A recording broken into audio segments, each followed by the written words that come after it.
J'étais planté là, au milieu du terminal bondé de Roissy-Charles de Gaulle. Mes valises pesant comme des chaînes à mes pieds. Quand ma belle-mère, Marie, m'a fixé d'un regard glacé et a lâché ces mots qui m'ont transpercé. Rentre à pied. Sophie. Ça te fera du bien. Après tout ce que tu as fait. Elle a claqué la portière de la voiture. Accéléré sans un regard en arrière. Me laissant à 30 km de notre maison à Versailles. Sous une pluie fine qui trempait déjà mes vêtements. Mais quand son appel affolé a retenti 1 heure plus tard. Sa voix tremblante implorant mon aide. J'ai compris que le destin venait de me tendre une arme invisible. Et que ma vengeance, longtemps couvée dans l'ombre, allait enfin éclater. Ce jour-là, le 15 septembre, marquait le début de ma descente aux enfers. Ou plutôt de ma montée vers une justice personnelle que personne n'aurait pu anticiper. Marie, cette femme aux allures de matriarche impitoyable, régnait sur notre famille comme une reine déchue d'un roman de Balzac. Elle avait toujours vu en moi la jeune provinciale venue de Lyon pour épouser son fils Pierre. Une intruse. Une voleuse de son précieux héritier. Notre mariage, 5 ans plus tôt, avait été un affront pour elle. Pierre, avocat prometteur dans un cabinet parisien, méritait mieux qu'une simple professeure de littérature comme moi. Mais ce n'était que la surface. Derrière ses sourires polis lors des dîners familiaux, se cachait une haine viscérale, nourrie par des secrets que j'ignorais encore. L'aéroport bruissait de vie autour de moi, annonce en français et en anglais. Valises roulant sur le sol lisse. Famille se retrouvant dans des embrassades émues. Moi, j'étais figé, le cœur battant la chamade. Rentré à pied, 30 km sous la pluie. Avec 2 valises lourdes de souvenirs d'un voyage d'affaires à Bordeaux, c'était absurde. Cruel. Presque sadique. Mais Marie n'avait jamais reculé devant la cruauté. Elle m'avait conduite à l'aéroport pour me ramener. Soi-disant.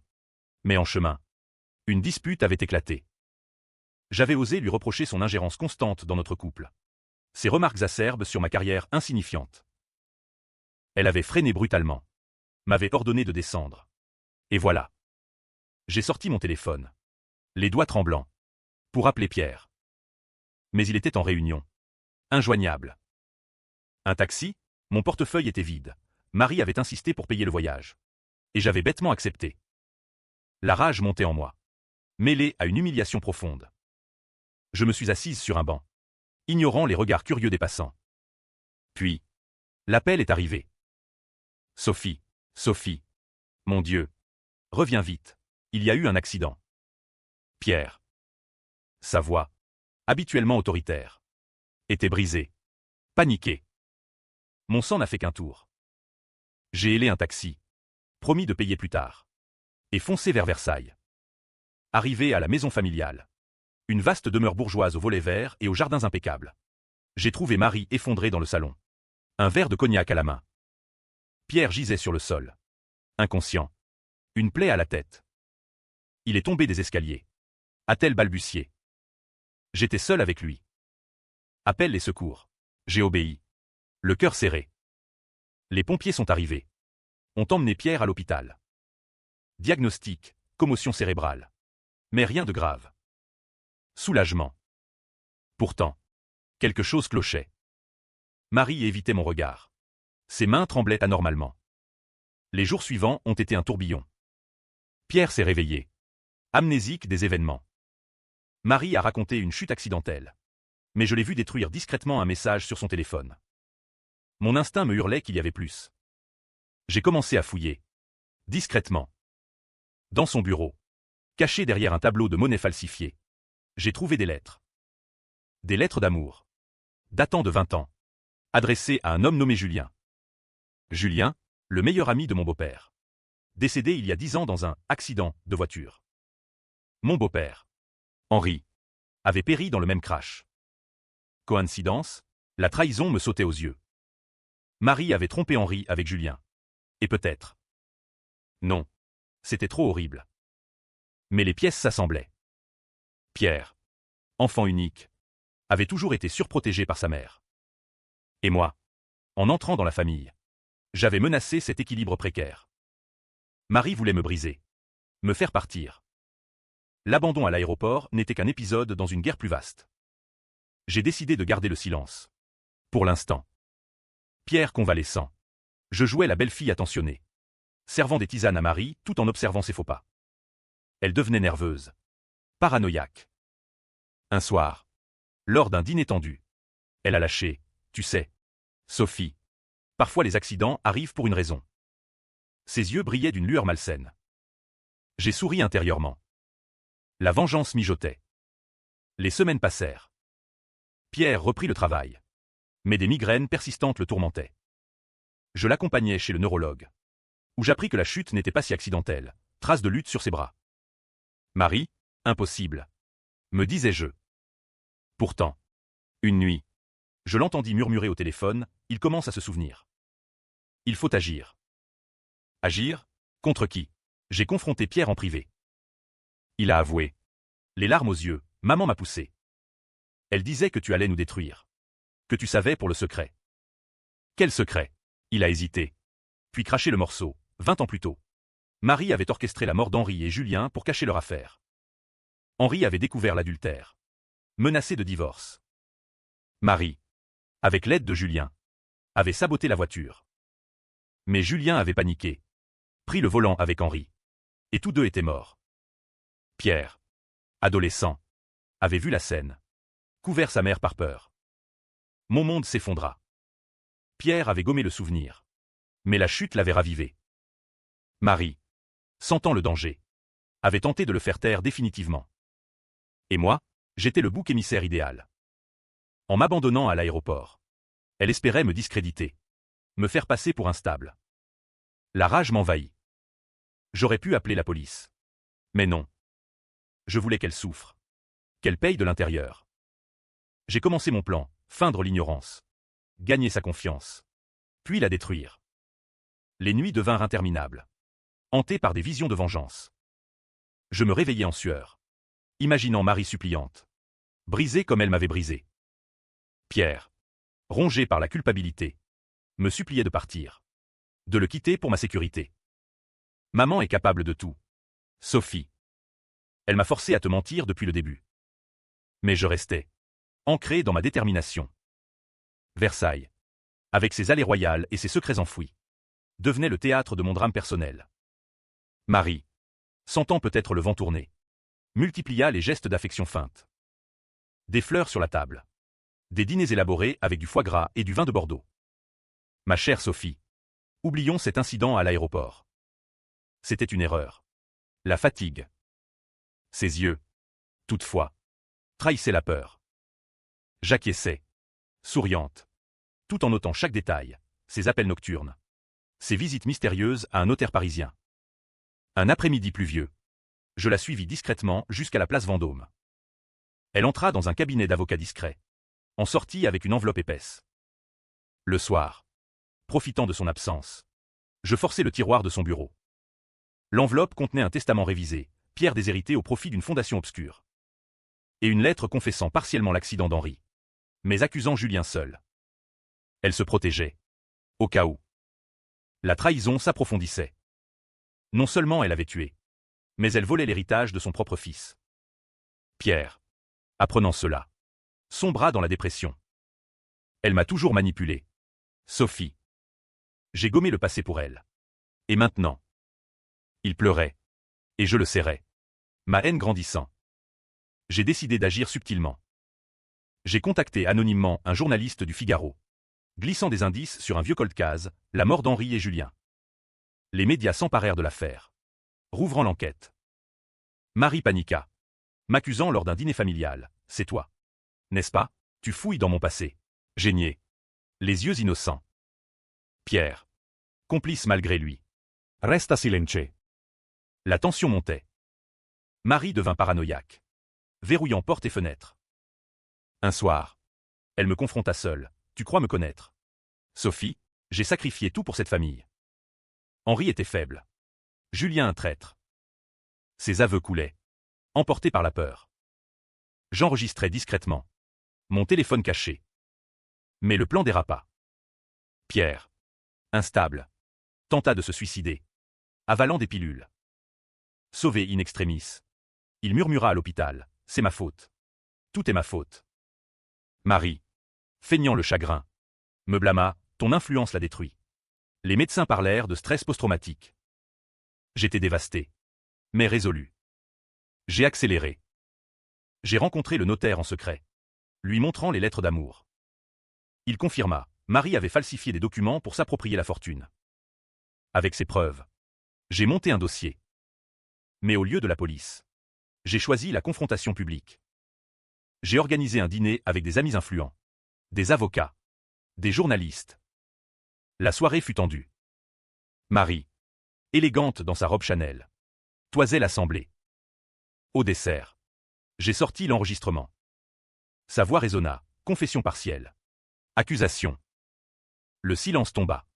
Lourd comme un verdict. Marie blêmit, c'est un montage. Sophie ment. Mais les regards se tournaient vers elle. Accusateur. Pierre. Présent. Craqua. Maman. Arrête.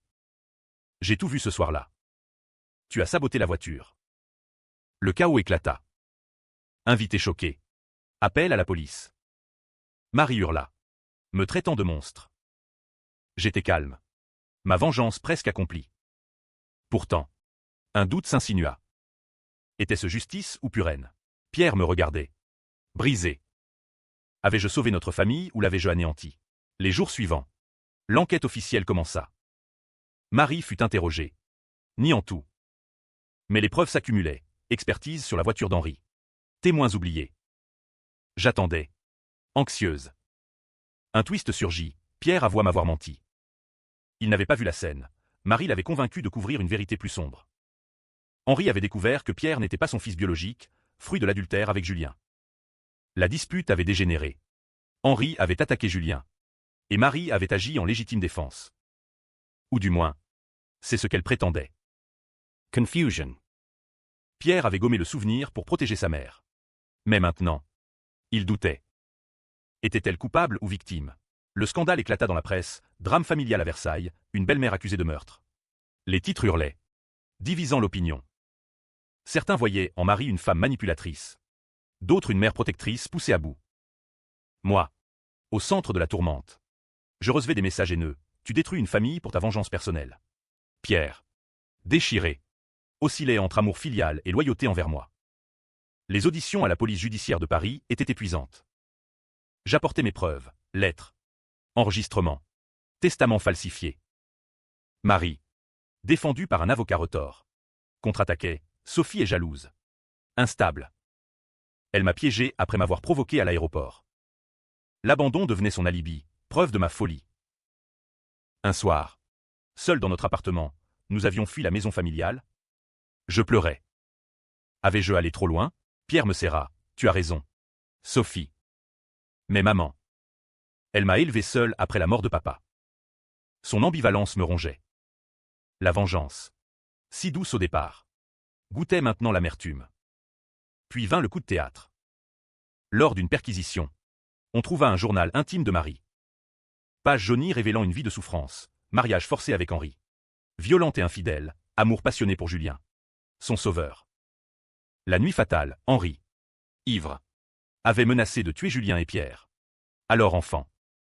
Marie avait saboté les freins pour les protéger. Mais le plan avait mal tourné. Tragédie. Non-meurtre prémédité? Le public se divisa. Forum en ligne bouillonnait, Marie est une héroïne tragique.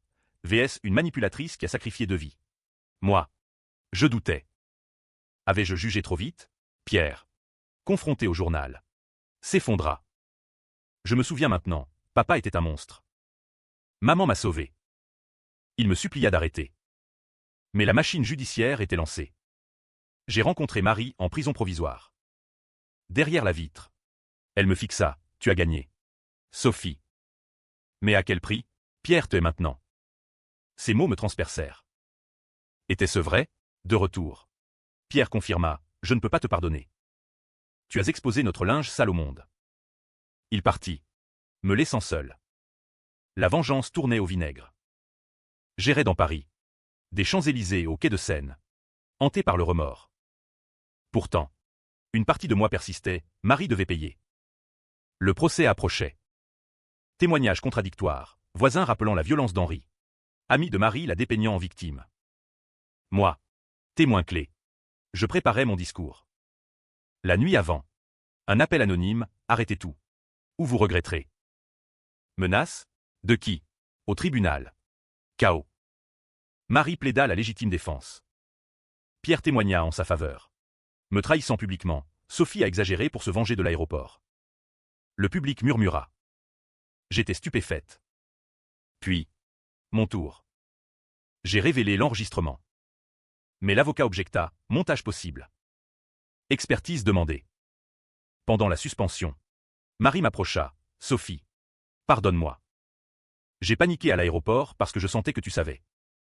Avoue sincere? Ou manipulation. Le verdict approchait. Tendu. Le palais de justice de Paris vibrait d'une tension palpable. Comme dans un roman de Zola où les passions humaines se heurtent à la froideur des lois. Assise au banc des témoins. Je sentais les regards peser sur moi, juges impassibles. Jury divers. Public avide de drame. Marie, menottée mais digne, me fixait avec un mélange de haine et de supplication.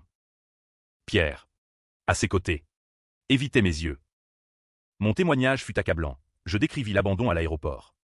Les découvertes. Les aveux enregistrés. Elle a tenté de tuer son propre fils pour cacher ses crimes. Ai-je asséné? La voix tremblante d'émotion contenue. Murmure dans la salle. L'avocat de Marie contre-attaqua, Madame est motivée par la vengeance personnelle. Prouvez que l'enregistrement n'est pas falsifié. L'expertise confirma, authentique. Victoire partielle. Mais le journal intime sema le doute. Le procureur hésita, meurtre ou accident tragique. Pierre parla ensuite. Voix brisée, ma mère a souffert. Mon père était violent. Sophie a amplifié pour se venger. Trahison ultime. Le public applaudit pour certains. Huant pour d'autres. Les réseaux sociaux explosaient. Justice pour Marie vs vengeance de Sophie. Sortant du tribunal. Harcelé par les journalistes. Je me réfugiais dans un café du quartier latin. Un espresso amer en main. Je repensais à tout.